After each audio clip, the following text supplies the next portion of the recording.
non plus irréprochable dans la défense du libre arbitre. Enfin, dernier point fondamental qui va structurer les 10 années qui viennent, c'est la problématique du métaverse. Va-t-on vers le schéma que propose Facebook et Mark Zuckerberg, qui l'a annoncé il y a 15 jours, vers une fusion complète du numérique et puis du monde réel, avec le développement d'avatars de deuxième génération bien loin des antiques lives que nous avons connus il y a 20 ans? Comment? C'est une question absolument majeure sur le développement du numérique. Donc nous sommes partis d'une utopie technologique. L'Internet allait créer un monde sans guerre, sans différence, sans inégalité, bisounours, où il n'y aurait plus jamais d'opposition géopolitique à la situation actuelle qui est, vous le savez bien, beaucoup plus complexe sur le plan moral, civilisationnel, politique, psychologique, éducatif, cognitif, etc. Je voudrais juste terminer sur un mot. Pourquoi s'est-on tant trompé entre 1989 et 2000? Pour raison très simple.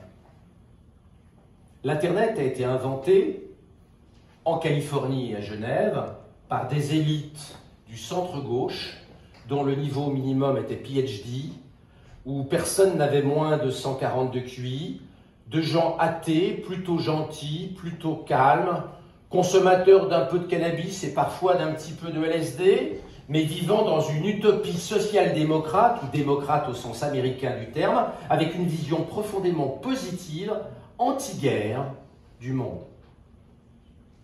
Cette petite élite de 10 000 personnes qui ont généré l'Internet des premiers jours n'est plus le monde de l'Internet aujourd'hui.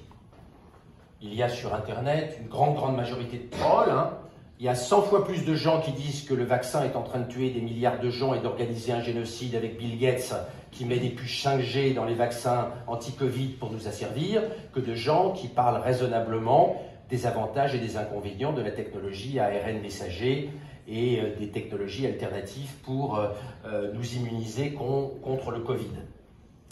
Donc, nous sommes partis d'une utopie construite parce que le corps social qui a généré Internet était fait d'intellectuels bienveillants, universalistes, antiracistes, anti-antisémites et croyant à un monde des Lumières qui serait magnifié par l'Internet, à une réalité aujourd'hui qui est beaucoup plus difficile et qui va devoir être régulée. Comment va-t-on le réguler?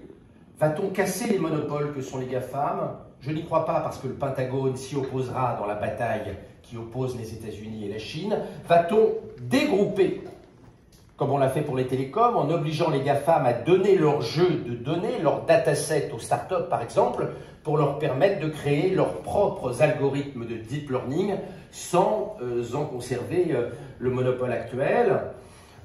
Je ne le sais pas et c'est l'un des grands enjeux qui viennent. Juste un mot. Au passage, nous, Européens, nous avons été émasculés. L'Europe n'a pas compris qu'il s'agit d'une guerre technologique. Il n'y a pas un gramme de testostérone à Bruxelles. Il n'y a que des gens bienveillants qui n'ont pas compris que nous sommes en guerre. Résultat des courses, les GAFAM et les BATX sont ailleurs. Quand on a OVH qui rentre en bourse à 3,7 milliards de valo pré-monnaie et qui lève 300 millions, on s'esclaffe. C'est un exploit après l'incendie de Strasbourg, j'en conviens, mais on s'esclaffe. Dans le même temps, Amazon Web Services fait partie d'un groupe qui vaut 2000 milliards. Et je ne voudrais pas choquer les gens de TF1 ici, mais TF1, avant l'annonce de la fusion avec M6, valait 850 millions en bourse. La première chaîne de télé européenne. Netflix vaut 250 milliards. Donc nous avons perdu la bataille capitalistique. Nous avons perdu la bataille géopolitique, nous avons perdu la bataille politique.